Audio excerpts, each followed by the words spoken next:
With SRN News, I'm Keith Peters in Washington. The Federal Reserve raises its benchmark interest rate for the second time this year and signals it may step up its pace of rate increases because of solid economic growth and rising inflation. Fed Board Chairman Jerome Powell says the Fed anticipates no longer keeping rates artificially low. If the economy evolves broadly as we anticipate, the federal funds rate will, over the next year or so, move well within the range of estimates of the normal long-run level. The Fed now foresees 4 rate hikes this year, up from the 3 it had previously forecast.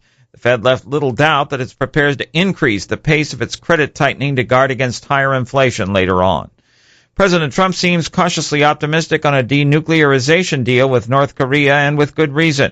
He says it took us 7 years after the 1994 deal to find out that North Korea was cheating. South Carolina Senator Lindsey Graham tells the Salem Radio Network there's no wiggle room this time. And if they try to do what they've done in the past, you cancel the agreement and you move to option B. Option A is that they're better off giving up their nukes. They get security agreements they've never had.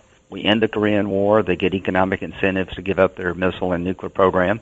Column B is if you cheat, if you play us, then the military option will be used to end your program. There is no middle ground. Senator Graham says the situation is dire. The U.S. is running out of time. President Trump is going after the news media for coverage of his nuclear summit with Kim Jong-un. Just a few hours after returning to the White House from Singapore, the president tweeted that it's so funny to watch the fake news, especially NBC and CNN. He wrote that they are fighting hard to downplay the deal with North Korea, even though they would have begged for this deal when it looked like war would break out more than a year ago. The president tweeted that our country's biggest enemy is the fake news so easily promulgated by fools. White House correspondent Greg Clugston. On Wall Street, the Dow down by 120. This is SRN News. Irish clergy take a stand. The General Assembly of the Presbyterian Church in Ireland has voted to hold the line on homosexuality, barring same-sex couples from becoming full members and not allowing the children of such couples to be baptized. The Irish Times quotes the Church Doctrine Committee as saying, "The New Testament unambiguously regards homosexual activity as contrary to nature, understood as God's created order." Michael Harrington, SRN News. A Quaker group congratulates President Trump and North Korean leader Kim Jong-un for taking the first step away from war on the Korean Peninsula. Diane Randall, Executive Secretary of the Friends Committee on National Legislation, says, as a people of faith, war is never an option. We urge Congress and the American people to welcome this agreement and offer sustained support for what will certainly be challenging and difficult negotiations. The Quakers, who trace their origin back to England in the 1600s, are perhaps best known for their pacifism and commitment to nonviolence. This is SRN News. Voters in California unintentionally contributed to a crime spurt, according to a new study. California voters passed Proposition 47 4 years ago.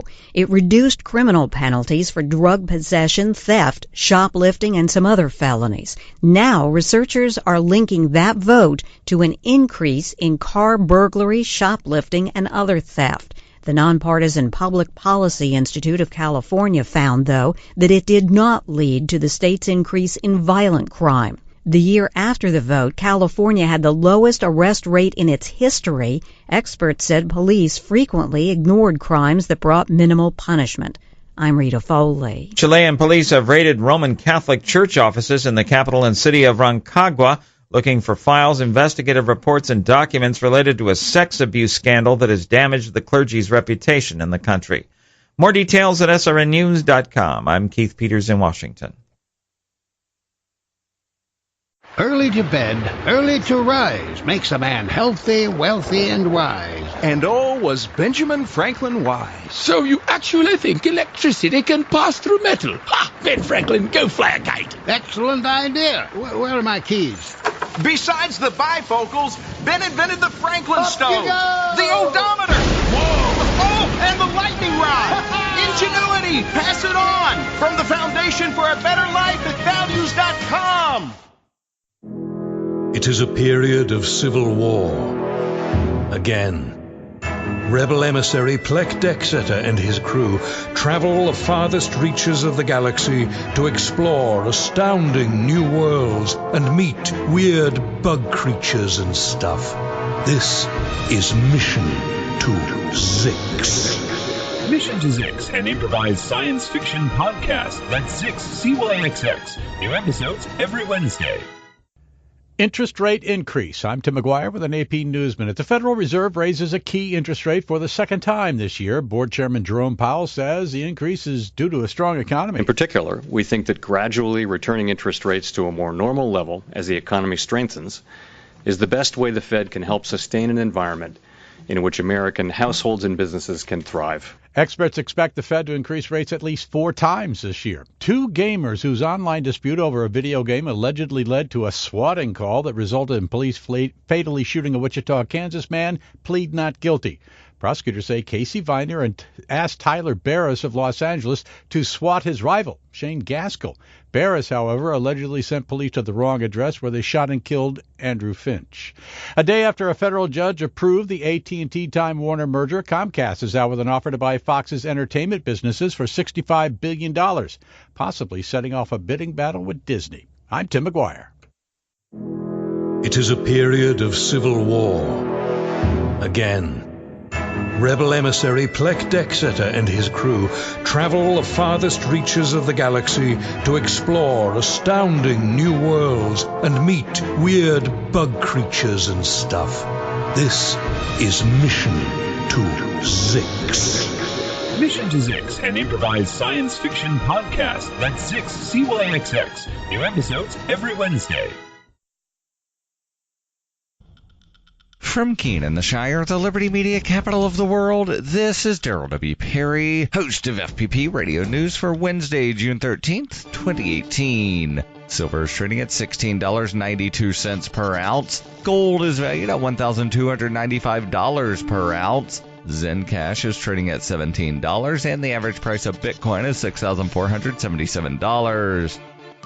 Antiwar.com reports during the Tuesday summit in Singapore, President Trump told reporters he had absolutely invited North Korea's Kim Jong-un to visit the United States. North Korean state media has since confirmed that Kim has accepted the invitation to visit. The reports do not make clear when Kim will be visiting the United States, but the state media report said it would be another important occasion for U.S.-North Korea relations. They added that Kim had invited Trump to visit Pyongyang. President Trump went into the summit saying that if things went well, he expected to invite Kim to visit the White House. Trump has said that the summit went better than anyone could have expected, and it's unsurprising given that he told the press the invitation was offered. The details are still uncertain, and President Trump seems not to be emphasizing the offer he made during the post-summit tweets. This is surprising, as usually invites to visit the United States are a major focus of Trump's statements after meeting foreign leaders.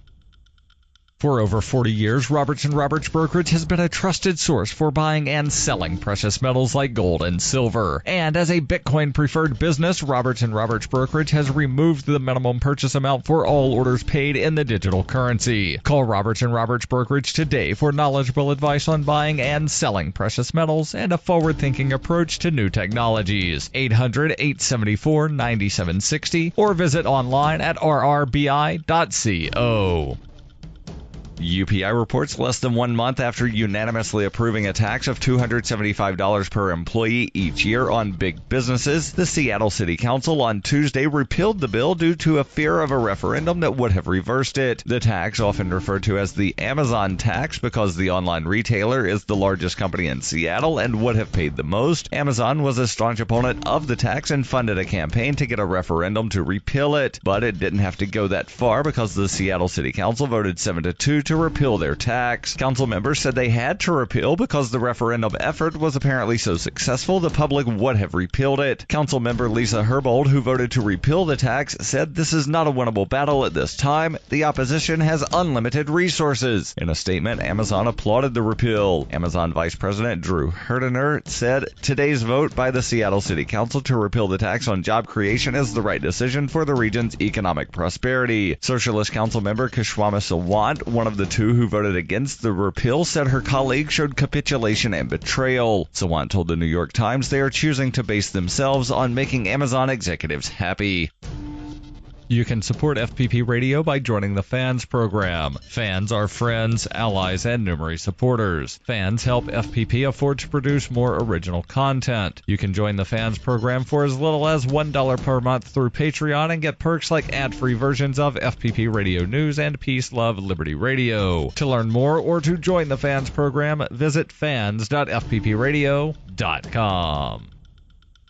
Reuters reports new limitations on asylum imposed by U.S. Attorney General Jeff Sessions could invalidate tens of thousands of pending claims brought by women, children, and men fleeing violence in their home countries, according to immigration attorneys. Sessions on Monday overturned a grant of asylum to a Salvadorian woman whose former husband raped and beat her for 15 years. The decision left immigration lawyers across the United States grappling at how to proceed for their clients. At least 230,000 of the 711,000 cases before U.S. immigration courts involve asylum petitions from Central America and Mexico. Attorneys said most claims from this region are based on domestic or gang violence and said those cases will be far harder, if not impossible, to win in light of Sessions' decision. In a case known as the Matter of A.B., the Attorney General revoked a ruling by the Board of Immigration Appeals that carved out special protections for domestic violence victims. The decision narrowed who can qualify for asylum because they are victims of criminal activity as opposed to government persecution. The actions by Sessions has left immigration lawyers uncertain about the next steps for their cases. Asylum laws require that claims be evaluated on a case-by-case basis. Immigrants fleeing domestic and other violence can still seek relief if they show their persecution was based on race, religion, nationality, political opinion, or membership in a particular social group, but the ruling narrowed the definition of what that term means. This has been FPP Radio News. Online at fppradio.com. Today we decided to walk to school. The light counted. 15, 14, 41, 31, 13. We took a left on Carroll Street. Danny's smart, but he gets distracted. I realized he forgot his homework. I hope he doesn't have another bad day at school. When you can see learning and attention issues from their side, you can be on their side. That's why there's Understood.org, a free resource for the parents of the 1 in 5 kids with learning and attention issues. Go from misunderstanding to Understood.org. Brought to you by Understood and the Ad Council. Check your ag weather here on the RFD Radio Network. Dan Hicks at Freeze Notice. As you kind of pointed out, it's trying to be a little cooler out there, but that humidity is just sneaking back into our forecast. It is. We've got a north wind behind this latest system, which will drop the humidity somewhat over northern and central Illinois into the afternoon. Dew points will drop down into the 50s and low 60s. It looks like the southern part of the state, though, dew points will stay quite a bit higher. Temperatures today, mostly 80s, maybe a few spots in the south reaching 90 degrees. A dry day across Illinois today, and will probably stay dry tonight into early tomorrow. A warm front will be moving back northeastward across the region late this week. Could trigger a few thunderstorms tomorrow into Friday morning, but again, not real general coverage of rain. We still have some west central, southwest, and far southern parts of Illinois that badly needs some rainfall even after the rains of this past several days.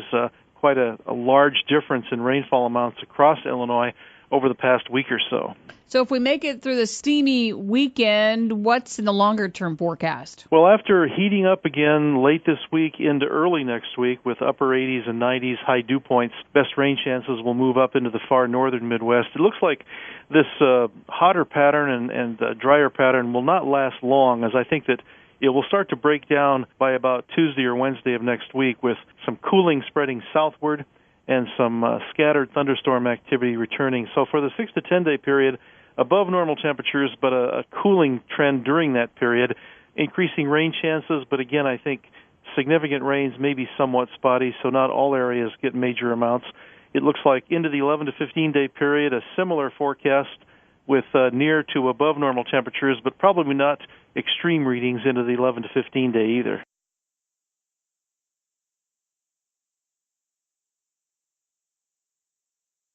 Time to look at your closing numbers on a Wednesday with Agrivisor Services. Senior analyst Dale Dirkholz joins us on a lower close. Dale, what's your assessment? Yeah, we get a good move yesterday, and we give a lot of it back today. It seems like with the bean market actually probing down into some new lows of the move. You know, the passing of the summit that we had over in Singapore, and then the USDA and CONAB reports yesterday, things reverted back to the other more normal, typical news. And you know, on top of that list is trade, and you know, we're coming up against a possible deadline, maybe even on Friday, where Trump could maybe impose some tariffs on stuff coming out of China, and if that occurs, we'd expect some kind of a quick retaliatory move from China to go ahead and initiate tariffs on soybeans, etc. So there's a lot of nervousness, a lot of angst in the industry about what's going to happen here. We haven't really heard much for a week and a half or so now, but that really played heavily into the game here today.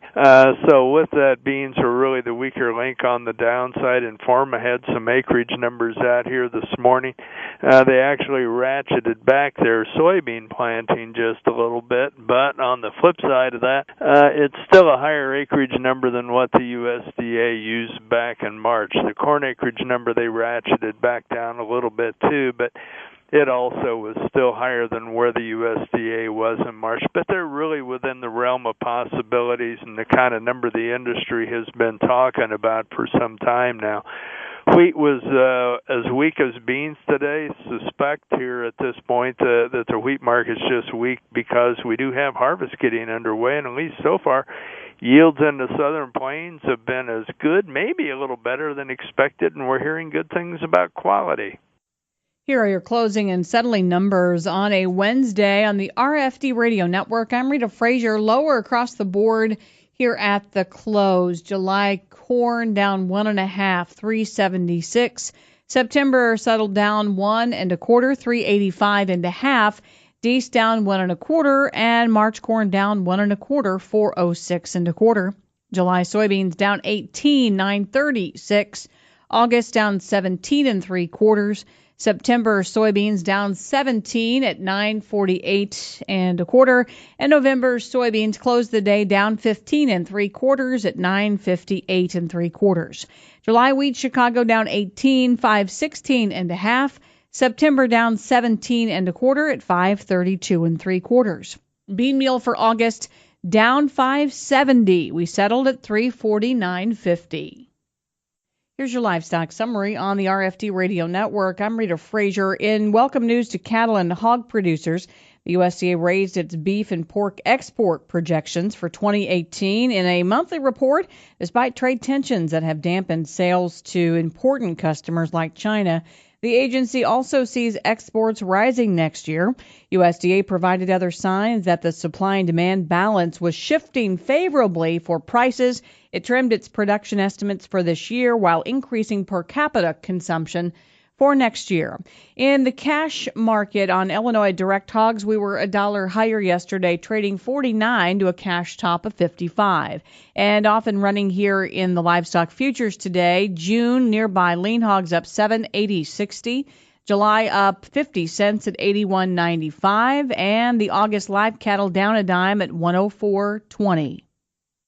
This is Inside Agriculture on the RFD Radio Network. I'm Rita Frazier. We're here at the State FFA Convention. We're with Heath Houck. He is the chairman of the Illinois Farm Bureau Young Leaders. Here at the FFA Convention, Heath, talking to young people and representing the Illinois Farm Bureau. Yeah, we're actually here today. We're sponsoring a few awards. We sponsored the Harvest for All program, the contest that the high schools did, and we're also top chapter presidents, top section presidents. Farm Bureau was also sponsors of those. Then we're also down in the career fair talking to all the kids of all ages, and then also kind of talking about Collegiate Farm Bureau and taking that next step. There are really a lot of opportunities for young people in the Illinois Farm Bureau. Yeah, and I mean, I haven't been here for a couple years, and to be able to see the career fair from when I was in school here now, I mean, there's so many opportunities there. And then with the Farm Bureau, I mean, we've got the Collegiate Farm Bureau really rocking and rolling now, and then with all the discussion meet and just the networking that you can do there and meeting new people. Was FFA a great stepping stone for you from high school to like Farm Bureau Young Leaders? Yeah, I mean it was, and now it's even better because they have that Collegiate Farm Bureau. We did have, when I went to Illinois State and Lincoln Land Community College, we had Ag Club, but now with the Collegiate Farm Bureau, you still get that tie in there, and then it just basically bleeds right over into the Young Leader program. What are you thinking when you're here? You said you could remember your first state FFA convention. Sitting here talking to you, 1999. That was my first convention, my first radio interview with you, and it's neat to be back and to be able to see. I mean, still see that enthusiasm out of these kids, and there's plenty in there. When I was in there shaking hands with some of the kids that got awards, I mean they're excited. Representing the Illinois Farm Bureau and the Young Leaders, Heath Houck here at the FFA convention with a look inside agriculture. Hey, Steve Harvey here for the Illinois Broadcasters Association, and in a recent survey, the Illinois Emergency Management Agency was asked to name the top 5 items that every Illinois family needs to have in their home's emergency disaster kit. Check out these answers. Water, can't live without it. Number 2, non-perishable food. Well, after all, a man gotta eat, right? Number 3, weather radio, and make sure you got fresh batteries too. Number 4, flashlight. Even more reason to have fresh batteries on hand. Number 5, first aid kit. Look, there's no reason to feud over what items to put in your family's emergency disaster kit. Get the answers and more at ready.illinois.gov. That's ready.illinois.gov. Sponsored by the Illinois Emergency Management Agency, aired in cooperation with the Illinois Broadcasters Association and this station. From CBC News, The World This Hour, I'm Tom Harrington. Days after Donald Trump's tariffs, tweets, and tirades, Canada showed its face in Washington. The Foreign Affairs Minister spoke to the powerful Senate Foreign Relations Committee. Chrystia Freeland told senators Ottawa considers the tariffs illegal and again disputed Trump's national security concerns. Canada, of all countries in the world, I think we probably have the closest, deepest, most multi-level relationship with the United States. We are, after all, the largest market for the United States, larger than China, Japan, and the UK combined. Some influential senators appear to agree with her, calling Canada a close and trusted ally. Republican Bob Corker chairs the Foreign Relations Committee. We live in a very good neighborhood, and so I think there was a lot of concern expressed about the use of the National Security 232 waiver. I have concerns about it. I think you know I've expressed them strongly. I do think it's an abuse of presidential authority. Meantime, the Canadian Senate says Ottawa's marijuana legalization bill needs to change, but the Trudeau government isn't buying. The upper chamber is recommending more than 40 amendments. One of them, people shouldn't be allowed to grow pot at home. Health Minister Jeanette Petitpas-Taylor nipped that in the bud. Respectfully, when it comes to that amendment, we will not be accepting it. Our decision is based on expert studies and other jurisdictions that have put in place similar legislation. It is already possible for Canadians to grow cannabis for medical purposes, and we absolutely believe that the legislation should be consistent when it comes to recreational cannabis. Following further debate in the House of Commons, the marijuana bill will return to the Senate. Those behind a win at the country's top court are welcoming the ruling. The Supreme Court of Canada agrees that psychological tests used by Corrections Canada to classify inmates are unfair and discriminatory. Those tests are supposed to identify the risk of violence and whether prisoners might reoffend. The court found they didn't adjust for the needs and backgrounds of Indigenous people. Paul Champ is one of the lawyers who argued the case. It determines whether people are in maximum security versus minimum security. It determines whether they have access to programming. It can determine whether they have access to early parole. So it really impacts on the liberty of individuals. Champ says the onus is now on Corrections Canada to come up with risk assessment tools that can more accurately assess Indigenous prisoners. Italy and France are still arguing over that ship carrying more than 600 migrants. Rome's new government turned away the Aquarius from docking in Sicily. As Megan Williams reports, France is standing by its criticism. On ne doit jamais céder à l'émotion que certains manipulent. French President Emmanuel Macron told reporters that he would not give in to those trying to manipulate emotions, referring to Italy's new far-right Interior Minister Matteo Salvini, who earlier today in the Italian Senate launched an attack against Macron, saying France, which has taken in far fewer migrants than Italy, has no right to criticize Italy for blocking migrants. Salvini demanded an apology from France, which so far hasn't come. There was the news of a shipwreck off the Libyan shores. Meanwhile, as the Aquarius, with hundreds of migrants on board, heads to Spain, Aquarius spokesperson Mathilde Villain says with fewer rescue ships in the Mediterranean, more people are at risk of dying. Megan Williams, CBC News, Rome. For the first time, 3 countries will share hosting duties for the World Cup.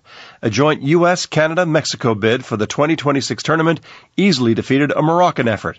Montreal, Edmonton, and Toronto could play host to 10 games. Here's some fan reaction in Toronto. I always watch the soccer, but this is a good news. It's going to be crazy. The hype around here is going to be nuts. There's a lot of really loyal soccer fans. I'm super excited about that. Soccer is a sport where you connect with people all around the world, and that is awesome. It just brings all the cultures together and causes a great buzz, good for business. Each Canadian city is forecast to see about $200 million in revenue. And that is your world this hour. For CBC News, I'm Tom Harrington.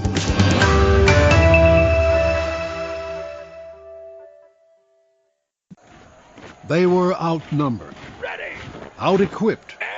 They had no chance of winning, but they had one huge advantage: General George Washington. The fate of unborn millions will now depend, under God, on the courage and conduct of this army. We have to resolve to conquer or die. Just as the leadership of one man helped form a nation, today leadership can transform the world. Leadership is in you. Now pass it on from passiton.com. Your NBC Sports Radio update starts now. Break out the brooms for Boston. I'm Jeff Higgs with a couple of more big flies today in Baltimore for the back in first place Boston Red Sox. 0-2. There's a shot to right field. That's deep. Rickard back, and it is gone. Martinez with number 22, and the Red Sox lead it 5-0. The call on NESN with number 22 for J.D. Martinez, as you heard, to go along with number 18 for Mookie Betts. The Red Sox and Chris Sale completed the sweep 5-1 with the win. The Red Sox, at the moment, are a half game ahead of the Yankees atop the AL East. The Yankees are about to host Game 2 with the Nationals, who are still behind the Braves in the NL East after the Braves blanked the Mets 2-0 today. And it was another 1-0 shutout in Milwaukee for the Brewers. They blanked the Cubs for the second straight day to win the series and increase their lead atop the NL Central.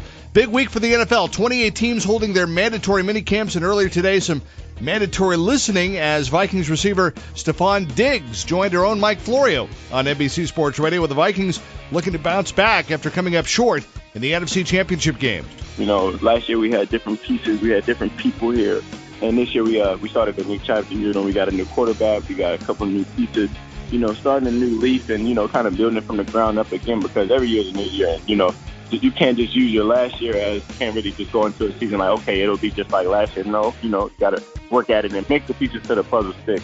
One other NFL note, the Cowboys finalized the new deal for Zach Martin, 6 years, $84 million, $40 million guaranteed. Zach Martin, the new highest paid guard at the moment in NFL history. From football to football, the World Cup is coming back to the U.S. in 2026. FIFA made the announcement today that the U.S. will co-host it with Canada and Mexico. I'm Jeff Biggs, NBC Sports Radio. This is Betty White. I know you don't need one more thing to worry about, but listen. High blood pressure can cause kidney damage, blindness, heart attack, stroke, and you can have high blood pressure even if you feel all right. 1 in 7 adults has it, but it's easy to get your blood pressure checked, and you can treat it if it is too high. So don't worry about it. Don't ignore it. Just see your doctor and check it out. For your free booklet, visit the Will Rogers Institute at wrinstitute.org and find us on Facebook and Twitter. Didn't get it quite as lucky. Yeah, you know, the western part of the state is still struggling to get some rainfall, or at least that was the last word that we had when the big batches of storm fronts came through the other night. That may have changed between now and then, but But they did manage to miss, unfortunately, some of the real gully washers that we got in the central part of Illinois. So as you look across your territory and you're scouting your fields, getting more and more time with your producers face-to-face, what are you seeing in the fields? Let's start with corn. It's very interesting on the corn front. I didn't think we would have seen it because we've been so dry up to the most recent storm fronts that came through. But I could actually find gray leaf spot the other day. I was with one of our account managers, a young man by the name of Ben Rakes, who serves kind of the southwest portion of the territory that we serve, and he had said he'd spotted it the other day as well. And sure enough, on the lower leaves, you can see the beginning of gray leaf spot. So the humidity's been there, the temperature's been there. We didn't have lots of rainfall, but we did have the humidity, which set stuff up for us to at least see that disease begin to form. And from what you've seen and heard, any concern there? And talk a little bit about that diagnosis. Yeah, so, of course, when we're looking for gray leaf spot, it's small rectangular lesions, and that's what we saw, very small rectangular lesions. And they can eventually get anywhere up to a couple inches long and sometimes can coalesce together if we really get the disease going. The biggest thing we have to watch out for, Rita, is those lesions getting to the top part of the plant. Your listeners may remember it's the top part of that corn plant from about ear leaf above that actually fills the ear. And so that's the part of the plant we have to be watching out for. And if people are scouting, they're going to be watching to see if that disease begins to progress toward the ear, if they feel like it is, or if they feel like the risk factors are set up for a potential problem with gray leaf spot. They're probably going to be talking about a fungicide. And then and only in, Matt, how do you feel about fungicide application? And what about your growth stage of most of the corn in your area? The corn growth stage, the most recent one that I would have said last week, I probably would have pegged it around V10. I wouldn't be surprised if we're getting really close to 12 leaves right now. As far as fungicide use on corn, I always talk about it in the frame of return on investment. What kind of things improve the chance for return on that fungicide investment? And so if we have a fungicide responsive hybrid, that's a big one. If we have residue, that's a big one. If we have an environment that's set up for the disease to appear, which I just said we did, that's another big one. If we have continuous corn, because that disease persists in that corn residue, those are all the kind of factors that if we begin to layer those one upon another, really increase the chances that we're going to see a return from fungicide use. And it's probably part of that factoring in, part of those variables that a grower wants to think about as they consider fungicide use. And with the window of application changing pretty greatly, really, in the last decade, what's as far as the products that are on the market, what's your best advice there? Of course, one of the products that are near and dear to us in Pioneer is a product called Approach Prima. That's two different modes of action. It's both a strobilurin and a triazole. So two different modes of action. And if you remember me talking about resistance management in the past, Rita, the fact that you have two different modes of action is always a big deal for me. I'm going to want two different modes of action so that those are two hurdles for that disease to leap over. Dr. Matt Montgomery, field agronomist, Pioneer. We'll talk to Matt later this week in more detail about field conditions throughout his territory.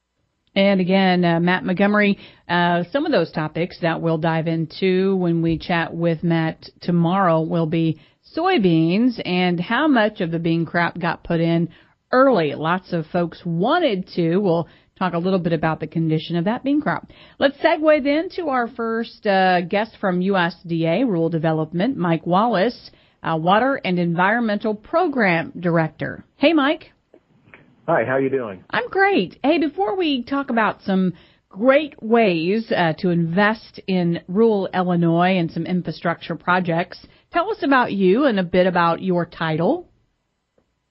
Well, I'm actually the Community Programs Director in Illinois, and that means I'm in charge of our water and waste disposal programs, water environmental programs, and our community facility programs, which provide funding to assist different areas of rural Illinois. And I've been with the government probably for 32 years, and I've been doing community program work for almost 25 years. So you're not the Mike Wallace that used to be on 60 Minutes, and that's just want to make sure that that's clear. I'm not him. I'm hopefully in a little better shape than he is. Right. The late Mike Wallace, we should say. But that's something you've had to deal with your whole life for sure. So a good chunk of your career with rural development, and going into our most recent announcement and the investment in wastewater infrastructure. First of all, kind of paint us the picture of the need in areas and a little bit about this most recent announcement. Well, with our water and environmental programs, we can help communities of populations of under 10,000 or rural areas. And what we've seen a lot in Illinois, a lot of our communities, their infrastructure was built, 50, 60, 80, 100 years ago. A lot of it is, these are big cost items, and it's not something you can just replace on a whim. They're high dollar things. So a lot of times communities, they do what they can, but these improvements come along, and they're to the point now with a lot of our communities we work with where these facilities, this infrastructure is just wearing out, whether it's their treatment plants, their collection systems for sewer, their water distribution, their water towers. Just everything is just getting to the point where it has to be replaced. So we're seeing this all around. And on top of that, a lot of rural Illinois does not have good water quality. And so we have a lot of rural water systems in Illinois, and that's why Illinois is one of the larger entities or has one of the larger customer bases for rural development in the nation.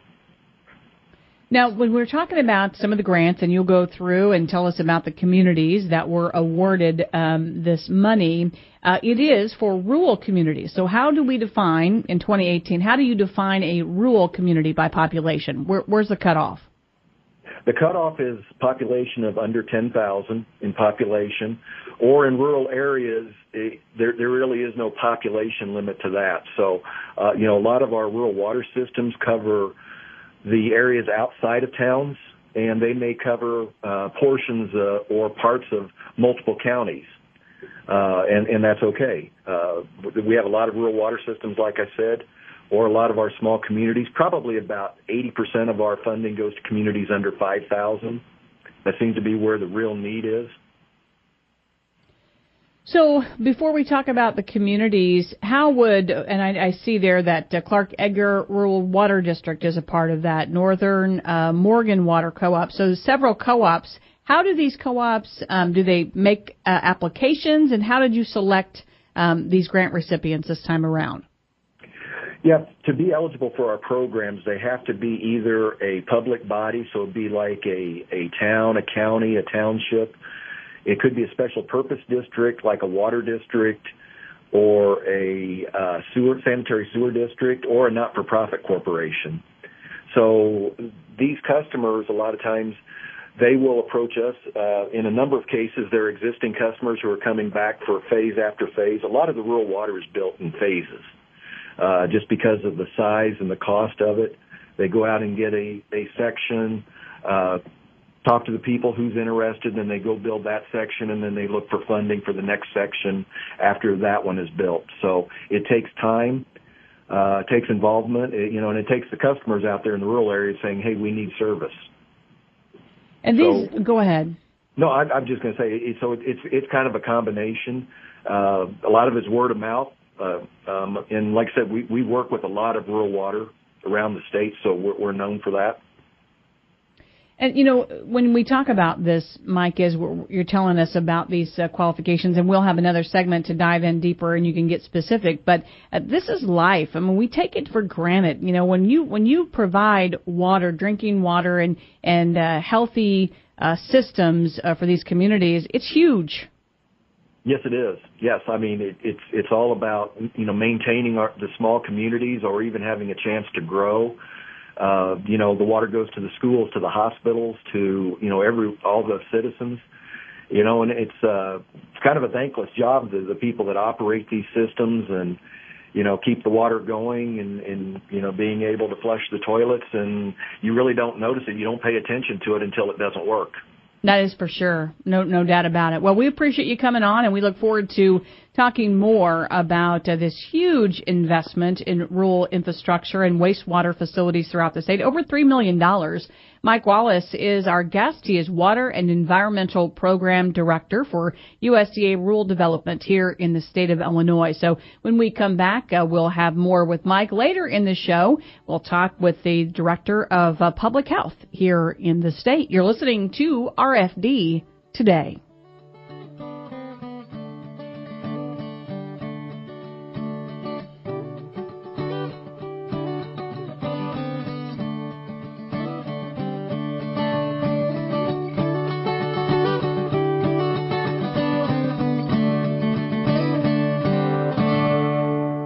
Does the warmer weather have you itching for a weekend getaway? Take your Illinois Farm Bureau membership savings with you. Farm Bureau members can save up to 20% at choice hotels, including favorites like Comfort Suites, Sleep Inn, Quality Inn and Suites, with even more to choose from. Call 800-258-2847 or visit the Choice Hotels website to search all the hotels at once and to make advance reservations. Contact your local County Farm Bureau for your discount code number. RFD Radio Network's Jim Taylor connects rural routes for you. You can trust Jim every morning for your overnight markets. He gets up early to help keep farmers on top of their game. Here's a bit about his rural routes. I have the opportunity to cover something different every day and provide listeners with up-to-date markets, news they need to do their job and be successful, from legislative issues to crop updates and weather, of course. Be it routes or routes, RFD Radio, FarmWeekNow.com, and Farm Week keep you connected. Crop protection stewardship, it's in your hands. Farmers use crop protection products, and in particular, dicamba, to help handle tough, resistant weeds. Central Illinois farmer Brian Sartorius offers these suggestions if you plan to use the products on soybeans. Don't get caught in a situation where I've got my sprayer loaded, I'm at the edge of the field. Oh, what did my neighbor plant? Watch the weather. Have Plan B without dicamba if weather is not improving. Talk with your farm insurance provider. Learn how you're covered at what levels. Sartorius encourages you to explore the latest technologies for record keeping, measuring wind speed, and choosing correct nozzles. There are not any new chemistries coming down our pipeline in the next few years. So we need to build on progress that we had last year. There are factors we can't control. We need to control the ones that we can. Crop protection stewardship, it's in your hands. For more information, go online to ilfb.org/steward. Most of us like to be out in the sun. That's why sunscreen and other safety measures are key to protecting your skin from aging and cancer. The FDA recommends using a sunscreen with a sun protection factor, or SPF, of 15 or higher. Also, look for broad spectrum on the label. That means both harmful ultraviolet A and B rays are blocked. UVA rays age the skin, UVB rays burn, and both cause cancer. But the perfect sunscreen doesn't count if you use it wrong. Don't need sunscreen on a cloudy day? Wrong. 80% of UV rays still get through the haze. Only use sunscreen at the beach? Nope. Anytime you're outside, UV rays attack the skin, so you need protection. And you have to reapply sunscreen every 2 hours. Remember, SPF plus broad spectrum equals healthy fun in the sun. Visit www.fda.gov/sunscreen for more information.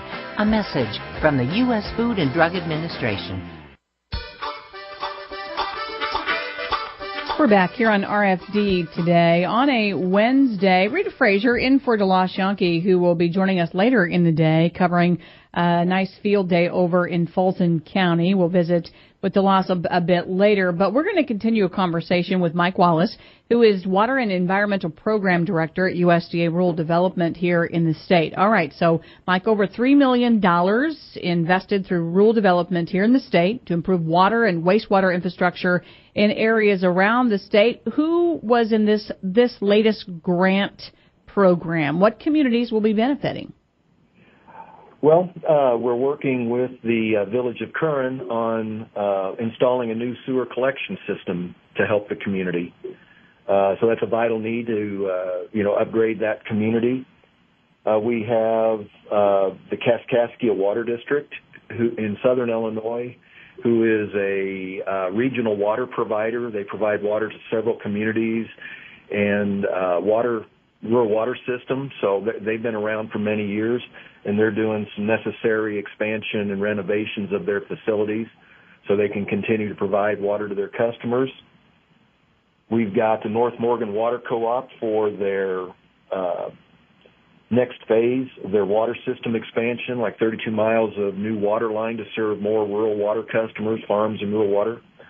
And then also the Clark Edgar water system for another phase of their water system to serve some additional users. So a little bit of a variety, but it really kind of shows all the different things we can do. Mm-hmm. And this money is earmarked, then how long does it take to filter through? I mean, will these projects start, this summer yet, or what's the time frame look like? It's up to each community. Really, a couple of these projects were really for cost overruns. After they've gone out for bids, the costs were a little bit higher, so we were able to provide them with some additional funding to complete the project. And I believe the Village of Curran has already started construction. And I believe Kaskaskia Water is getting ready to close and start construction. So these were very quick. The others are a little bit newer. So they will, once the funding is approved, typically the project will then finish, the engineers will finish their design, get their EPA permits. They will get their rights of way, everything else, all the legal side completed, and then get ready to go out for bid. And that's really on their time schedule. Every project's a little bit different. Some are easier than others. Some take longer. Some are more complicated. So really with the way our system works is we're able to approve their funding. That locks in their loan and grant. It locks in their interest rate. So then they're able to proceed to construction knowing what they have to work with. Mm-hmm. Now, when you say that, going out for bid, this goes into that whole conversation of rural development, because this means other entities, other businesses will get that business and, puts more and more people to work. Lots of things happen when this money comes into the community. Oh, that's correct, because they have to hire construction contractors to build the water lines, to build the water towers, to and then that means there's down the line the people who make the parts to go into the construction are more fully employed. So it provides jobs up and down the line. Anything else that we should know about this chunk of money, or anything else that came out of that omnibus spending bill for FY18 that will affect us in Illinois? Well, sure. This year's funding was actually quite an increase. We received 4 times our normal loan funding and double our normal grant funding. So that's over $4 billion nationally is available for water and waste disposal projects this year. And actually with the $3 million here, Illinois, right now we've already funded over $32 million worth of projects this year. And we're continuing to work on projects for the rest of this fiscal year, which ends September 30th. So we're hard at it. We have 7 offices around the state that cover fair-sized territories, but we have specialists in each office that are out there that can work with the individual customers, with their professionals, their attorneys, to kind of help them through the paperwork side of things and help them get these projects moving. Mike, if somebody has a question or they want to follow up on some of the information that you shared today, where's the best way to send them to get more details or resource? Well, they can get information from our website, which is, let me pull it up here. Okay. Because I know the information, I'm not always on our website, so, which is www.rd.usda.gov/IL. And that provides a lot of information on all the different programs rural development can do, including our community facilities, our housing, our water and waste disposal, everything we do. There's a contact map. There's a contact for our state office. There's a map for our different programs and our different offices around the state, so people can contact that. or they're welcome to contact me here in the state office, and we can point them in the direction for the nearest office to them. Wonderful. Well, Mike, 30 years, 3 decades of helping people and giving away money, investing in rural Illinois. I think you chose the right career path, right? I believe so. I've done a lot of different things for USDA, and this is what I enjoy the most, is being able to work on different projects. You know, a lot of times there's complexities, helping the customer get through the government side of things, and whether it's government or any kind of lending, there's always steps you have to get through, and don't mean to cut you off there, Mike, but we sure appreciate what you do, and we'll be back with more RFD today.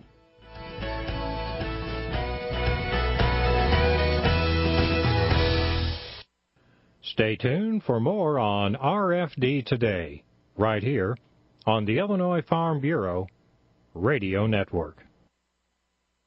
Corn. Thanks to Illinois corn farmers, you can see it just about everywhere here in the land of Lincoln. What you may not know is the unexpected places you can find corn, like your gas tank. 97% of all fuel sold in the U.S. is a 10% ethanol blend. And here in Illinois, we're a top producer of ethanol. Not only does it drive your car, it drives our economy. Be sure to proudly choose an ethanol blend at the pump the next time you fill up. Illinois runs on homegrown corn and Illinois-made ethanol. Visit ilcorn.org to find out more. A message from Illinois corn farmers and their checkoff. Farm Week and FarmWeekNow.com journalist Kay Shipman connects rural routes for you. For 3 decades, Kay has delivered important news. She covers everything from legislative issues to the latest in soil and water conservation. Here's a bit about her rural roots. I love covering so many aspects of agriculture and providing readers with the facts they need to make better decisions. I also get to work with farmers and meet new people along the way. Be it routes or roots, RFD Radio, FarmWeekNow.com, and Farm Week keep you connected. I used to say I was an Illinois Farm Bureau member because it gives us farmers a voice in Washington. Then there was a bad regulation proposed in my community. That's when I learned what my county Farm Bureau does for me right here in my own backyard.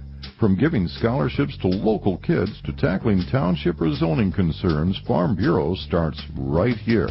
And now, that's why I say I'm a member. Call your county Farm Bureau and rediscover your grassroots power. You're going to need me. You're going to need us.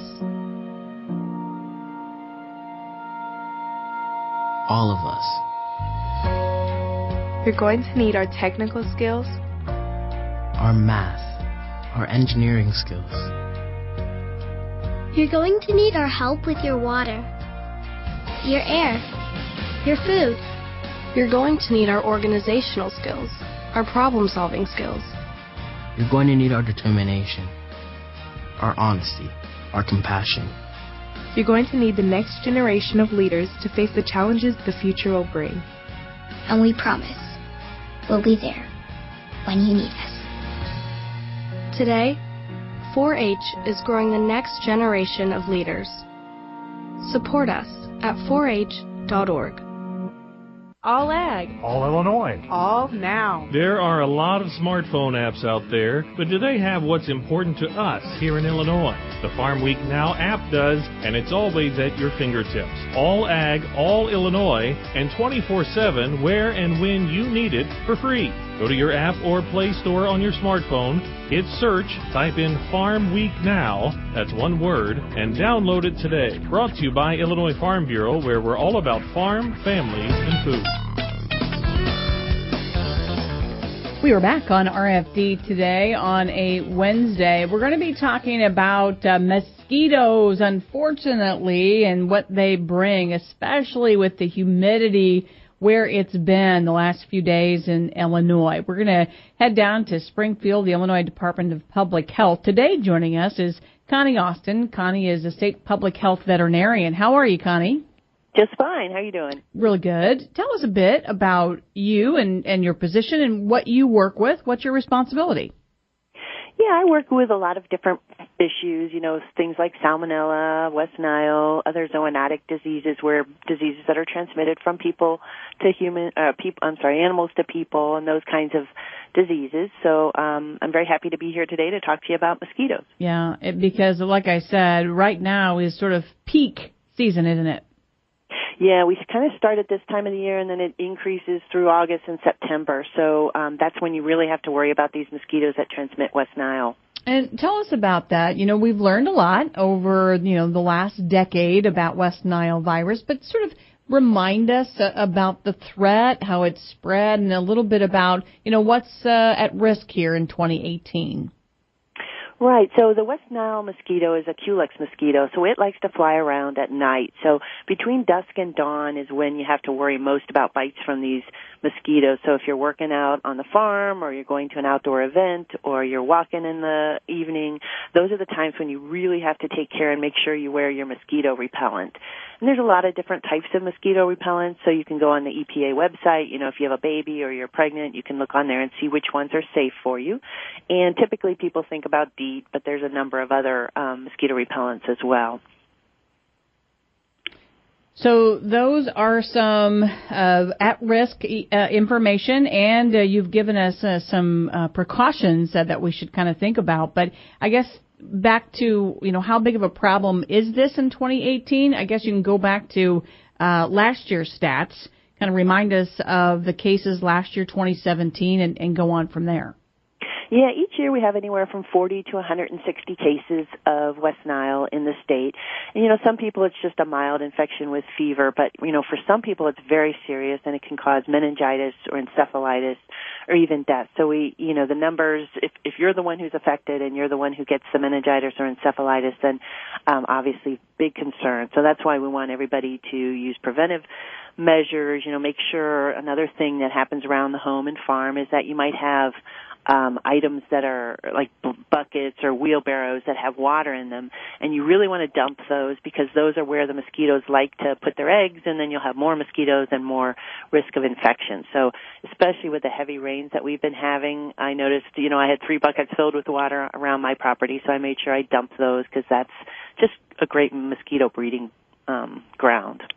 Now, I know that horses, when this virus started impacting us here in the state, in the country, horses now have an effective vaccination. How is that still an effective procedure, and are there other vaccinations for other species? Yeah, horses are the ones that we have a vaccine for, so I urge everybody to make sure that they get their horses vaccinated. We certainly don't have a lot of horse cases anymore, I think, because people are vaccinating, and probably some of the horses may be immune, but just to make sure, you really need to talk to your veterinarian about getting your horses vaccinated. Mm-hmm. Anything else that we missed on this topic, Connie? Some of the other things I would say is make sure, if you go out at night, the other thing to do is, it's kind of counterintuitive, but you should actually wear long sleeves and long pants, and then spray the mosquito repellent on top of that. And so that's another way to kind of prevent those mosquitoes from biting you. And the older you are, the more risk of a really serious complication. So as we age, you want to be especially careful when you get over 50, because you're more likely to have a serious complication. So those are some of the things that we hope people do. And also don't, if you have screens on your house, make sure those are intact so that you don't have mosquitoes coming into your home and biting you inside. Mm-hmm. So the other kind of situation here is, do you need the public to respond? I know when, if you see some dead birds around your property, do you still rely on the public to report the cases so that you can monitor the spread of West Nile? Yeah, and some local jurisdictions will actually take those birds and get them tested, so you need to kind of check with your local health department and see if they're doing that. But you can certainly look and see if there are dead birds, but of course birds die of so many different things, you wouldn't know for sure if it was West Nile.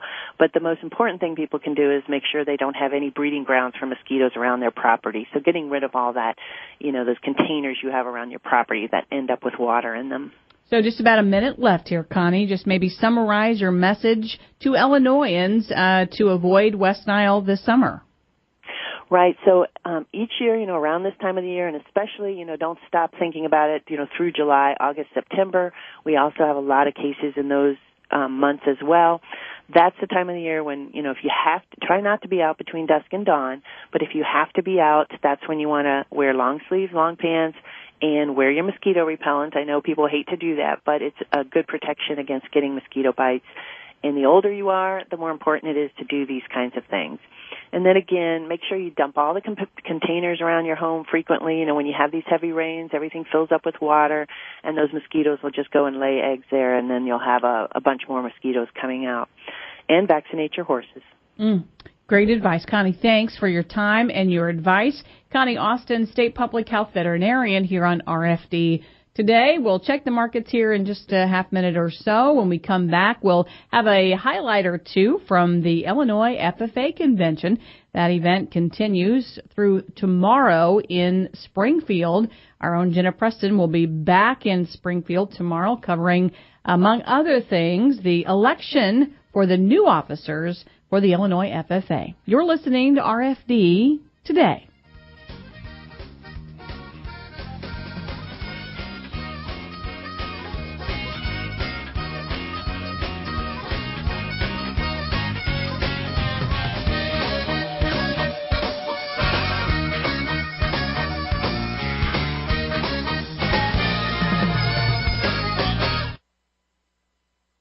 At Country Financial, we want you to have control over your future.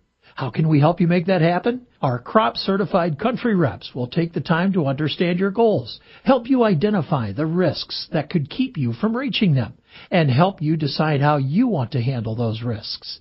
We also commit to providing excellent service.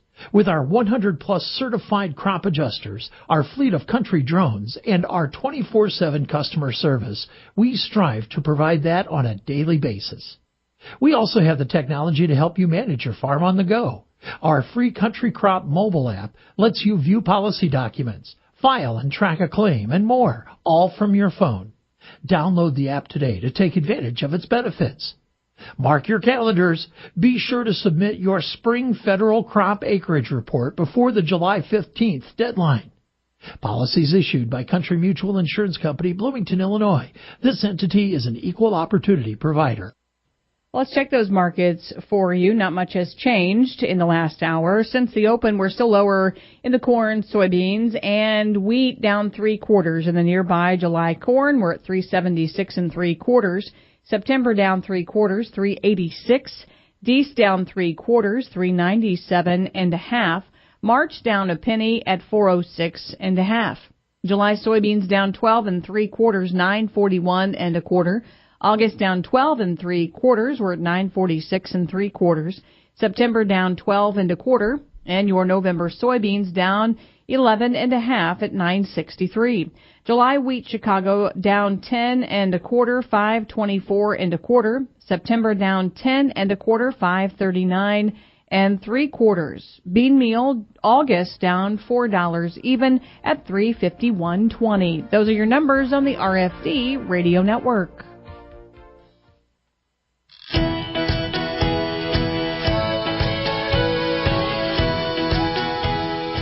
Hey, we're back here on RFD Today, June 13th. Rita Frazier here in studio for DeLoss Yankee, who is covering a field day. We'll hear from DeLoss later today with some important highlights. Yesterday, Jenna Preston and I attended the FFA convention in Springfield, as we noted there. This year's theme, Be Bold. And these students for sure are not only students represented, but advisors as well. Yesterday, a good sit-down conversation with Joe Steffen. Joe is a 25-year veteran ag education advisor at Newark FFA. Convention. Joe Steffen with the Newark FFA and Newark High School. Coming down here, Joe, for this is your 34th year. Still excited about these 3 days in Springfield? Oh, yeah. Very excited about the state convention coming down here. It's a good way of recharging your batteries, getting ready for the next year. Now, it's been in Springfield for several years, but when you started over at the Assembly Hall, lots of things have changed, including, we forgot to mention this lately, air conditioning. Mm-hmm. Yeah, air conditioning was a big plus when we did move to Springfield. I don't complain about it. A lot of people complain it's too cold, but you can never be too cold. Right. Right. So this year marks also some special accomplishments for you. You've had American degree recipients and state degree recipients in the past, but this year a bigger number. Yep, I've got 5 American degrees, and also one student is selected as Star American, also over Illinois right now for the American degree. Also, your chapter is up for a few other awards. You want to tell us about those? We're a Gold Emblem chapter. We are also a national finalist, which National Chapter Award will be selected to go on to a national level of judging, and we were also gold in Heritage Program and gold in the Cooperative Program. Awards are important for sure, but you also want your students to take back some other skills and other experiences. What's your goal when you bring a kid to the FFA convention? Probably the number one is to meet other people from around the state, but also try to maybe pick up some leadership skills that they might have. I require them to go to a workshop where they're here, so hopefully they'll go to an ag education workshop or a leadership workshop, more or less just to have fun, get out there. There are other things besides our own small town. So 25 years as an ag advisor, how does this year compare, and what are your thoughts after coming through the 2018 school year? A lot is changing. I'm excited with kids coming in and going through the program, going on, staying in agriculture, getting agriculture careers. It has changed quite a bit the last 25 years. I've seen livestock numbers that were high when I first started out. Now I've got very few kids in livestock. Our county fair kind of helps out with that because we have a 4-H auction, so we do have quite a few kids that show swine. Other than that, most of them are going into ag business, and very few of them anymore going into production agriculture. Funding has been an issue for the last several years. How did we fare this year? Funding-wise, we did really well. The governor did sign into law where ag schools did receive a lot more money than usual. So it has helped out chapters all over the state of Illinois. Not only the 3-Circle grant that made ag teachers put them on a 12-month contract in Illinois, but also funding from the state for supplies and equipment has also increased for us this year. The one thing I just recalled, I know that reaching milestones like 25 years, it's a great accomplishment. But here, just a couple years ago, a student mentioned you as one of their biggest influencers in school. Throughout, K through senior year. What did that mean to you, and what does it mean to be an ag teacher today? Well, it's very humbling that I'm involved in those students' lives, and that the work that I put into them, that they actually learned and got something out of it. That's something that they could carry on through their future, maybe even pass down into their families. So I'm proud that I was able to help that, and that they can remember me on that. Joe Stephan, Newark High School FFA advisor. We also caught up with another advisor from the Taylorville FFA, Sue Schaefer. Sue was here as an advisor at the state convention, also with her son, Eric, who's a member of the Pana FFA. I'm Sue Schaefer, Taylorville High School ag teacher. I'm Eric Schaefer from the Pana FFA chapter. So, Eric, what are you doing here today at the State FFA Convention? Well, I'm out here today competing at the Agri-Science Fair in Animal Systems Research Project, and then I'm also doing the extemporaneous public speaking contest today at 1 o'clock. How did you get to this level? In the Agri-Science Fair, we did not have a section or district contest, but I was able to win through my chapter and get to the state level and hopefully going on to nationals. Then I'm competing at the extemporaneous contest where I was able to win my section and win my district and hope to do well and represent well at the extemporaneous state contest. What grade are you in?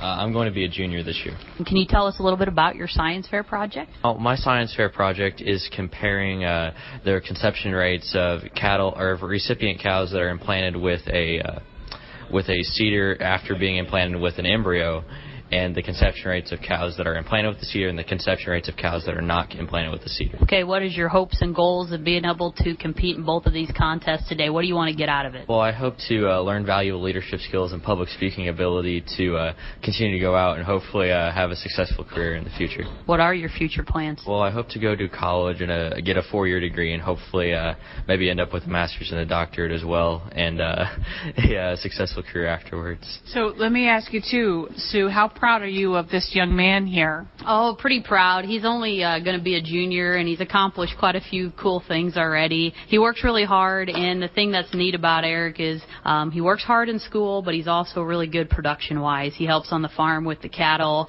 He has his own show pigs, and then he helps with the corn and soybeans as well. Eric, tell us a little bit about folks who shaped you into what you are today. Well, Mom definitely helped out a bunch. She's kind of been, I guess, a full-time FFA member since I was born, I guess. I've kind of been fathered into it, if you want to say that. I've been around the FFA my whole life, and I've always wanted to wear the blue jacket, and it's an honor to do so, especially with my mother to teach me and help me go through, do the different things I wish to accomplish within the FFA. One of the other big people that's helped me out recently is Mr. Clays Willing, who's helped me with public speaking and lots of other different things, just kind of to help me better be able to compete and hopefully move on to a brighter career. Sue Schaefer, the Taylorville FFA advisor, and Eric Schaefer, a member of the Pana FFA. Congratulations to Eric, and best of luck. What an outstanding individual.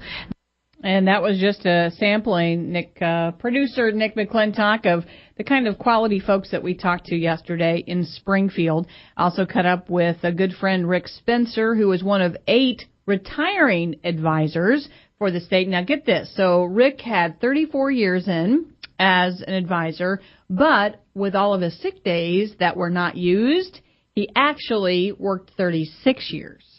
That is impressive. Isn't it? To bank that much? Yeah. And that also means that you love your job, that you're not going to take those sick days. That's right. Absolutely. And our hats off to Rick and all of the FFA advisors that not only work during the school year, but of course, like now, during the summer months as well.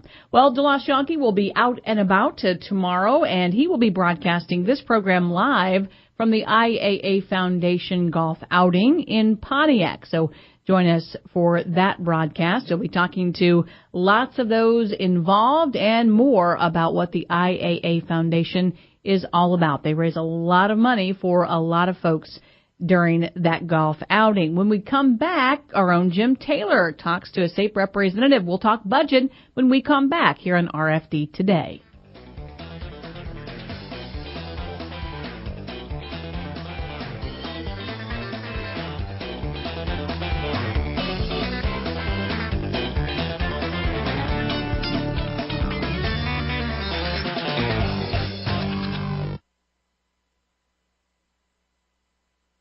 Here's your livestock summary on the RFD Radio Network. I'm Rita Frazier. In welcome news to cattle and hog producers, the USDA raised its beef and pork export projections for 2018 in a monthly report, despite trade tensions that have dampened sales to important customers like China.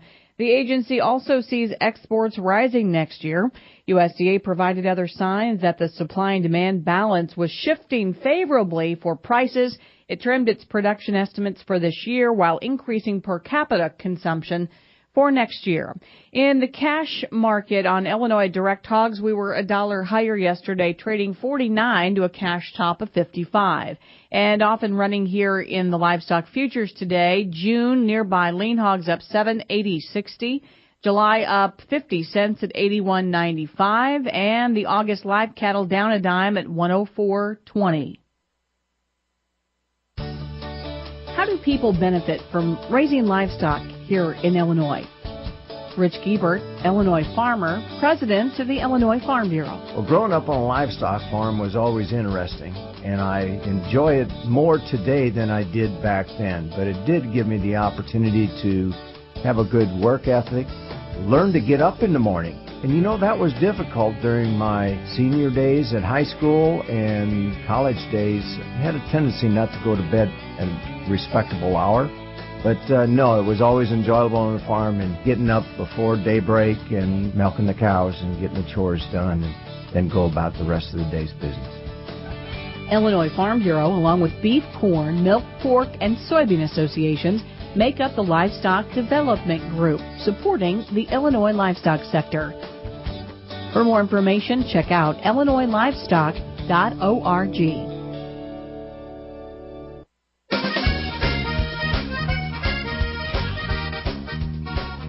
Jim Taylor back on RFD Today. We're visiting this morning with State Representative Toni McCombie. She hails from Illinois' 71st District. That's up in Savannah, Illinois, in Carroll County, located on the banks of the Mississippi River. Good morning, Representative McCombie. Did I hear right? The state of Illinois has a budget before May 31st? You got to be kidding me. Yes, sir, you did hear right. Thanks for having me. It is wonderful. Last year at this time, we were still in Springfield, so I'm ecstatic to have a balanced, passed budget, that's for sure. What's the difference, you think? We heard ad nauseum the pain and consternation last summer, and lo and behold, really not a lot of attention before May 31st, a deal is struck. Compare and contrast summer of 2017 to summer of 2018. Well, and remember, summer of 2017 was my first summer. I'm in my first term, just ending up my first term here this year. So I was, the senior members were, apologizing to us freshmen, saying we're so sorry, it's not normally like this, there's so much negativity, and, everybody's so at each other.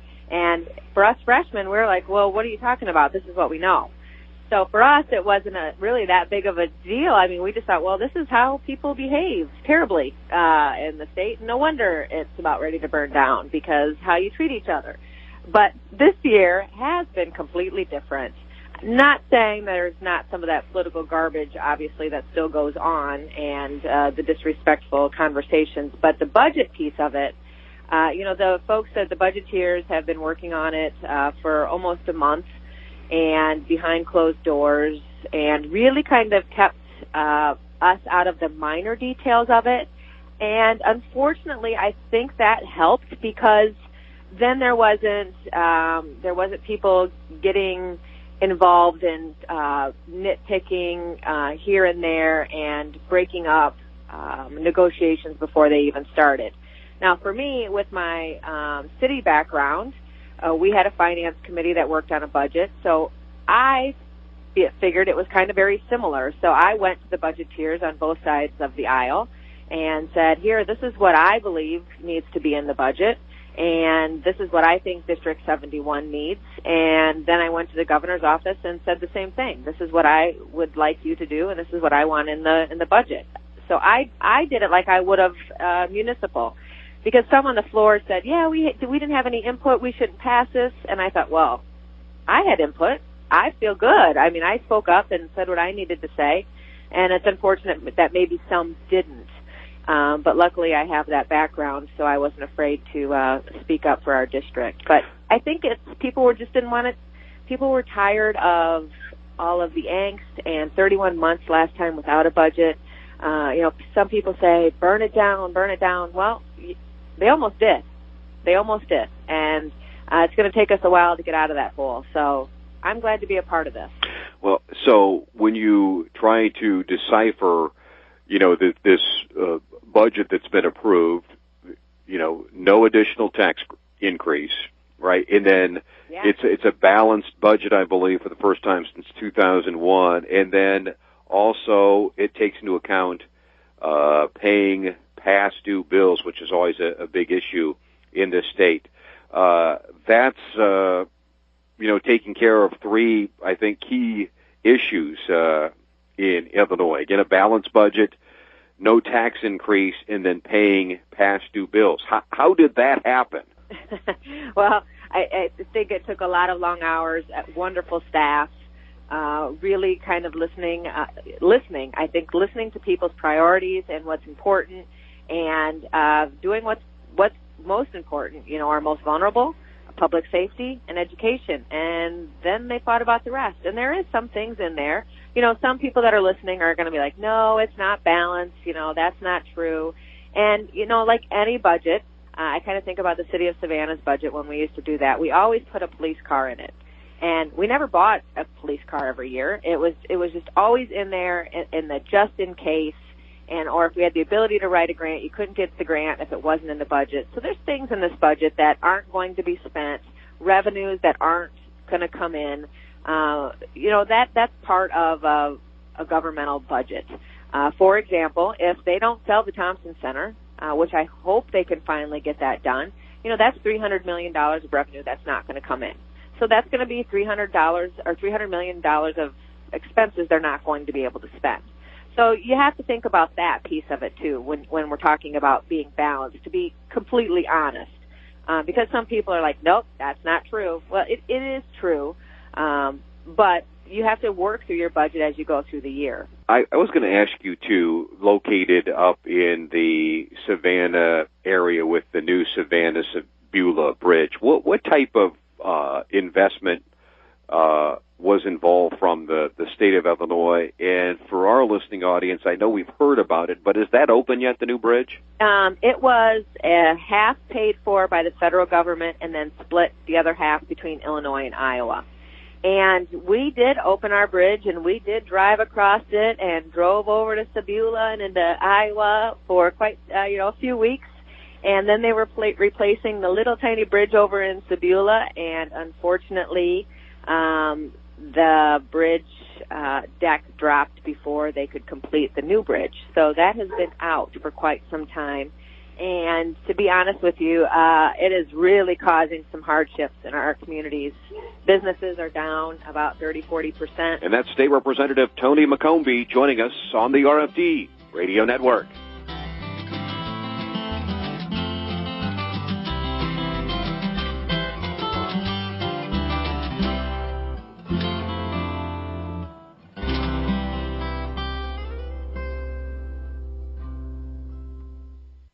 Stay tuned for more on RFD Today, right here on the Illinois Farm Bureau Radio Network. Remember that movie National Lampoon's Vacation? Well, Clark Griswold has nothing on me. Give me the open road in my Illinois Farm Bureau membership card, and I am the ultimate road warrior. Like last summer, I drove the family to Williamsburg at a fraction of the cost. Once I hit the road, I don't stop for much, so I used my membership to rent a minivan from Enterprise. The kids got more bouncing room, and I saved 5%. Then I used my Illinois Farm Bureau membership to save 20% on choice hotels from here all the way to the East Coast. On the way back, we stopped and saved at our favorite theme park, too. I was hoping it would wear out the kids and they'd sleep. Good thing I got that minivan for bouncing, though. No matter how unique my travel needs. I was raised on a farm in Champaign County growing corn, soybeans, popcorn, pumpkins, and poultry.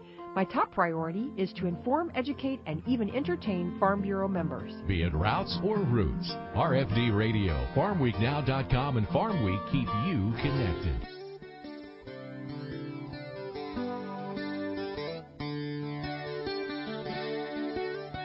You're listening to RFD Town and Country Partners, connecting you with the food you eat, the Illinois farmers who grow it, and the food-related events, destinations, and lifestyles that make our state great. Hey, good day to you. Welcome to Town and Country Partners here on the RFD Radio Network. It is Wednesday, June 13th, and we have a nice show for you. Later on, we'll get more highlights from that FFA convention as it continues in the state capitol in Springfield, and we'll also talk a little bit about robotic dairies here in the state, growing popularity there. First, though, we'll travel to Hancock County, where Farm Bureau Manager Kristen Holes joins us on a pretty humid Wednesday. Kristen, how are you? I'm good. How are you? Really good. Before we dive into some consumer outreach projects that you guys are involved with, how do crops look and how are things going in your area? Not too bad. The rain has been spotty. We have, on Saturday, we had, locations or farms 2 miles apart. One may have gotten 3 inches within a half hour and the other not a drop. So I think that's just a constant theme throughout the state is some areas are very wet, some areas are very dry. For the most part, we're dry. The corn is rolling quite a bit, but, like I said, it's just pretty spotty depending on where you're at in the county. Well, two things that I love to talk with managers about is how you found Farm Bureau as a career and, how you guys are able to shift gears. You wear so many hats as a manager. Tell us about, your days.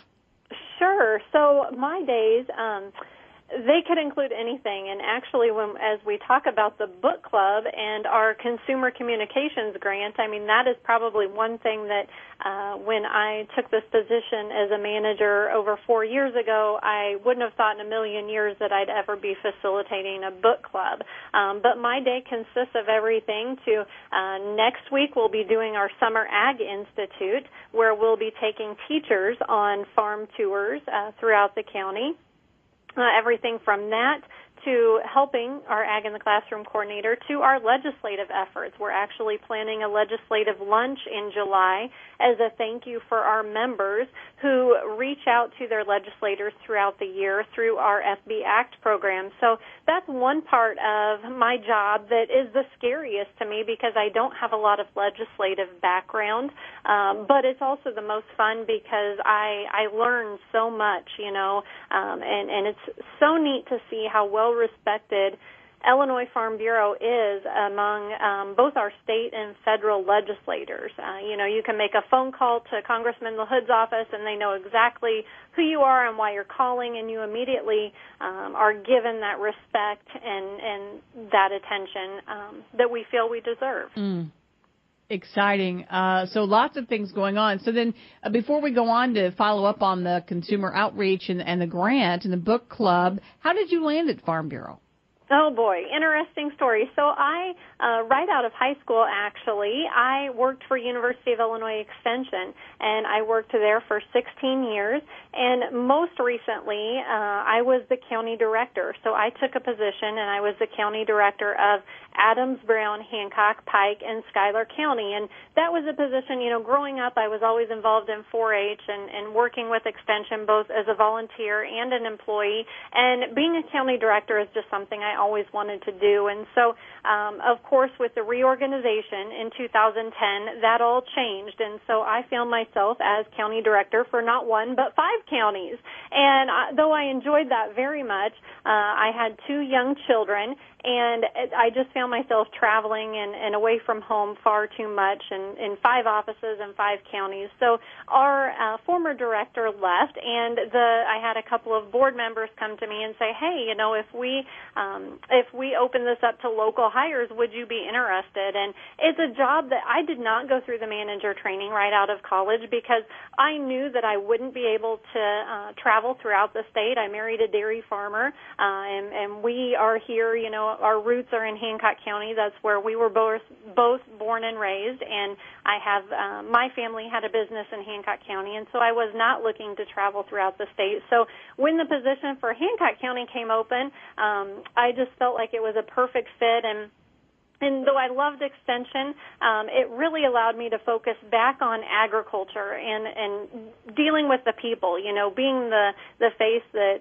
they see when they walk in the door, and not so much administrative and human resource management. It got me kind of back on the ground, so to speak, and dealing with agriculture, which is really my passion. Man, I can hear it, and it does sound like a perfect fit. So you applied for the Consumer Education Grant through IFB. You received that grant, and you've put those dollars to work.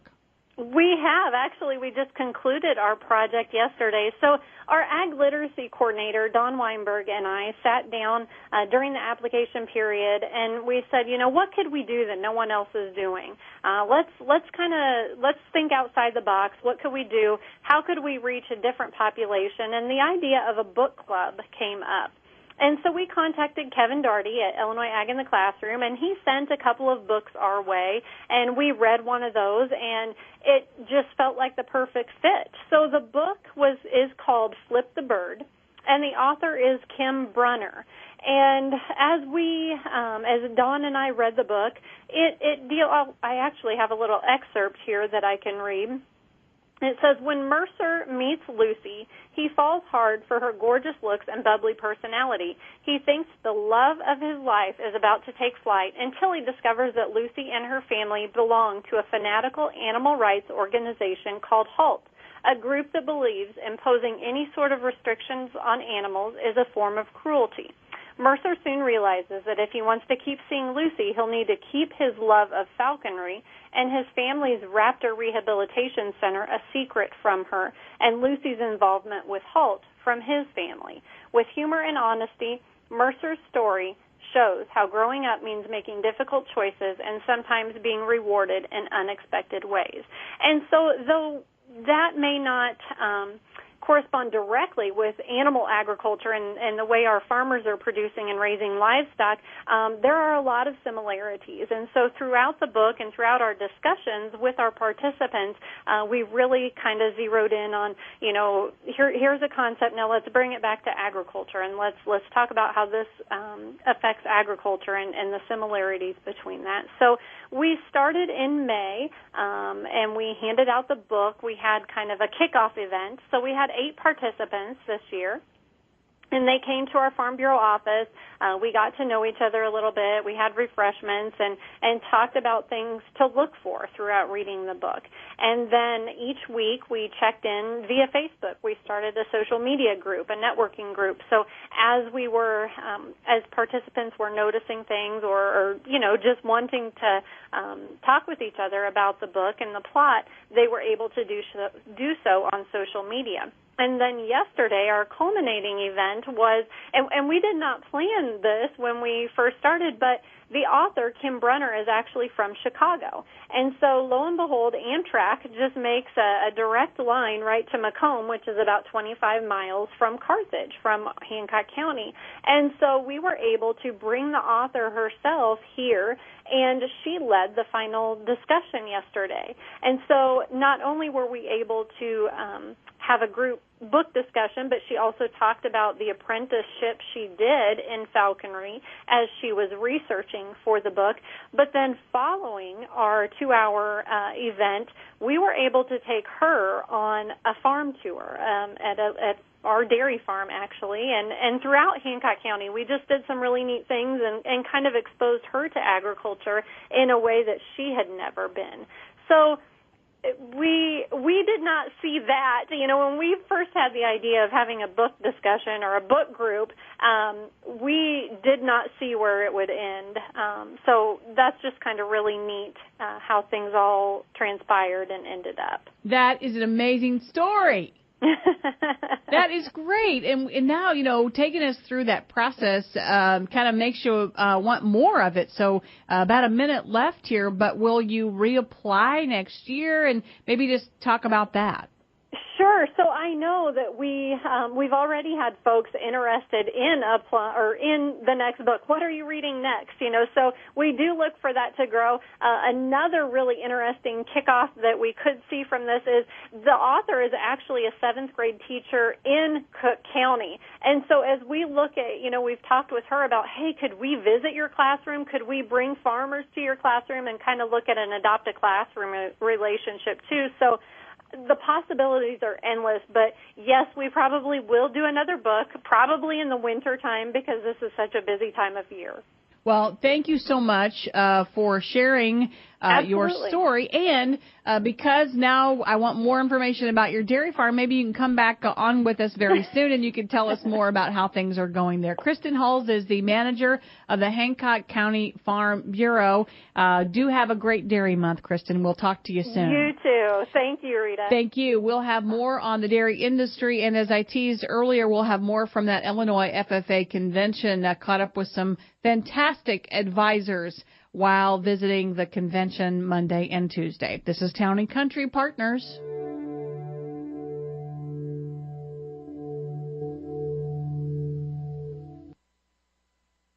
When it comes to our members, Chris Magnuson connects rural routes for you. Chris leads Illinois Farm Bureau's efforts to provide valuable information to our members. He has spent 2 decades with IFB. Here's a bit about his rural roots. I grew up on a farm with corn, soybeans, and Christmas trees. I've been in ag communication for 3 decades now. My greatest satisfaction has always remained the same, to serve our members. Be it routes or roots, RFD Radio, FarmWeekNow.com, and Farm Week keep you connected. All ag. All Illinois. All now. There are a lot of smartphone apps out there, but do they have what's important to us here in Illinois? The Farm Week Now app does, and it's always at your fingertips. All ag, all Illinois, and 24/7 where and when you need it for free. Go to your app or Play Store on your smartphone, hit search, type in Farm Week Now, that's one word, and download it today. Brought to you by Illinois Farm Bureau, where we're all about farm, family, and food. With an update on what's happening on the farm, impacting your family and related to food, I'm Lori Loughlin for RFD Town and Country Partners. Do you remember the dairy commercials from about a decade ago, the California Happy Cows?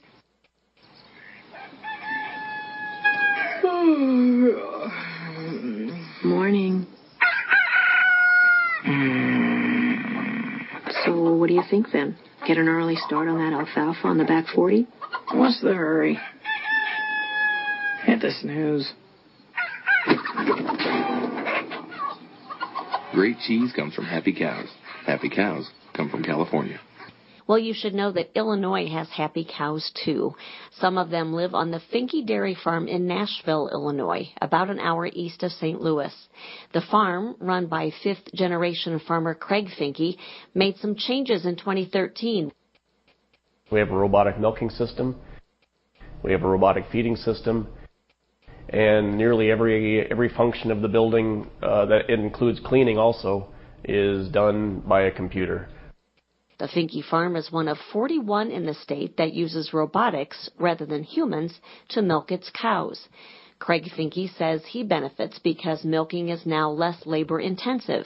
The cows see many benefits, too. The cows are able to do what they want to do all day long. They determine their own destiny. If they want to go get milked, they get milked. If they want to lay down in the sand for 3, 4, or 5 hours, they can do that. If they want to go grab a bite to eat, they can do that. If they want to go out into the alley down there and get a scratch from the brush, they can do that. You want to make sure that you're doing absolutely everything you can do as a producer to make sure that your animals are happy, healthy, and producing a good product for you. That includes working with a nutritionist. We sit down usually maybe once a month. We'll sit down and go over everything. He can get on my computer.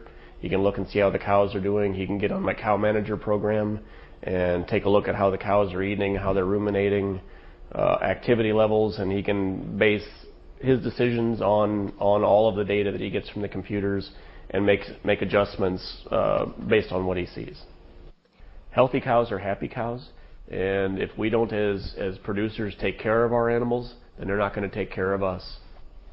To view a video of Finke Dairy Farm and learn more about robotic milkers, visit ilfbpartners.com. For RFD Town and Country Partners, I'm Lori Loughlin.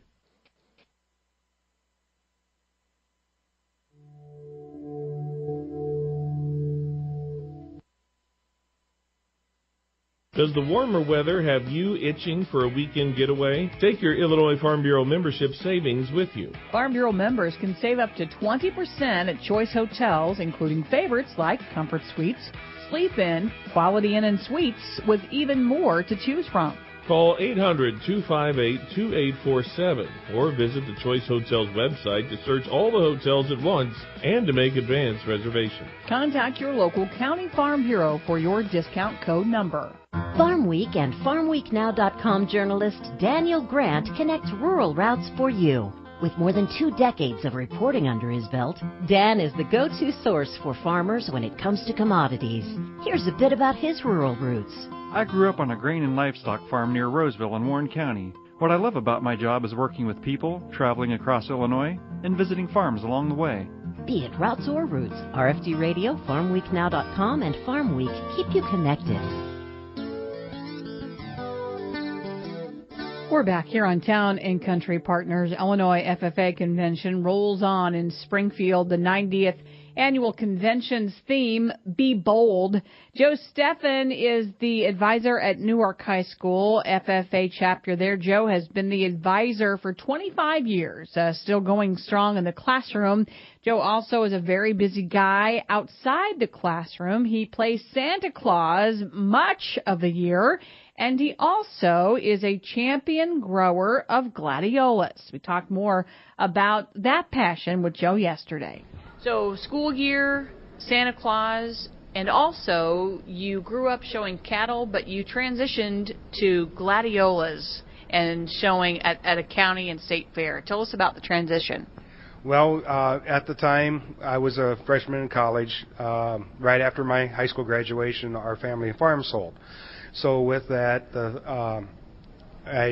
we had moved to town and was living with my family as I was going to school and everything, and I had a guy in our small town of Washburn who raised gladiolas, gave me 50 bulbs and said, try these, and if you got anything good, I'll take you to a couple shows. Well, that first year I had won the novice champion at the Illinois State Fair with that, and that kind of started the bug. Till now I grow a lot more. What's the secret? A lot of it's just the time that goes into it, making sure, learning the fertilizer requirements of them, and being able to spend the time out there to pruning and grooming a show spike coming from the plant. So when you say a lot more, what do you mean?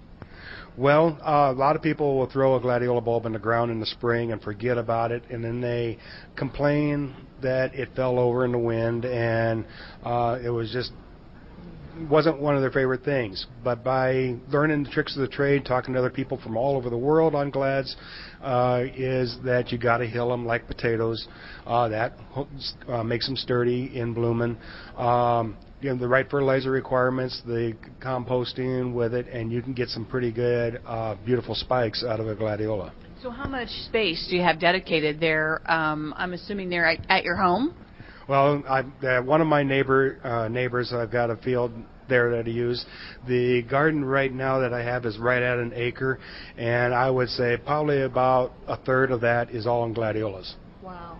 Now you say keys to fertilization. What are they? Well, having a good, rich soil, a little bit sandy soil, but I don't have too much of that up in our area. A lot of clay and black dirt, which I'm not complaining about that, but the making sure the nutrients are there. Crop rotation is a must for disease prevention and insect prevention, and being able to have the right amounts of nitrogen, phosphorus, and potassium given to that plant at the right times. What is the hottest color going today? Hottest color is any color you can come up with that makes a pretty good spike. I got some hot pinks, I've got some yellows and pinks, real dark reds. The blacks are popular, but coming right down to it, when we have a People's Choice at the State Fair, that it's probably your pinks or apricot colored is your popular. So over the years, another thing that you continued to perfect, and you also became involved with the Illinois Gladiola Society in the state. Yep, I joined the Illinois Gladiola Society in 1988. By 1993, I became president and have been president of the society ever since. Wow. What kind of numbers do we have in the state of Illinois? Well, back in the 20s and 30s and 40s, we used to have about 5,000 members in the Gladiola Society. Today, we're probably down around 25 or 30. It's just that the older generations are dying out, and the younger generations are not picking up the hobby. So let's intrigue a young person out there. What is exciting about being a part of this group and growing glads? Well, the gladiola flower has more colors than any other flower out there. I roughly grow about 50,000 bulbs, and I have 600 different colors in that collection. So color combinations and sizes and ruffling, there's lots out there. You can get smaller flowers where the florets on the gladiola is about 1 inch across to up around 7 inches across. And it's not very hard to hybridize. I've got several different varieties out there that are in Europe and across the United States right now that are being sold. It's just interesting to see the different techniques. I got some of my own varieties I can't grow in Illinois, even though I produced it here in Illinois, but grow very well out in Idaho and Washington and into Canada. And I've got another variety I can't grow very well here in Illinois, but does very well in England. So they're very popular in the different colors you can get, and you have no idea what you're going to get when you hybridize a glad. So you have friends overseas, and you've developed friendships there and conversations, etc.? Yep, and Facebook has really opened that up on that because that's where I got to meet them, and we contact back and forth. We find out what works, what diseases is might find glad that may be resistant to a certain disease, or now they're coming out with fragrant glads where they actually have a rose scent to them now that we're breeding into them. So there's lots of different things you could go with this, and that's what I find is interesting. And to be able to talk to somebody from Czechoslovakia or Lithuania or even England about glads and being able to, work on shipping seeds and bulbs back and forth and everything else through that are tested is unbelievable, and it's kind of fun. What a fascinating story. Love talking to Joe Steffen, Newark High School FFA advisor and GLAD champion for the state. We'll see Joe at the Illinois State Fair for sure this August. Thanks for spending a part of your afternoon with us. On behalf of the entire RFD Radio team, I'm Rita Frazier.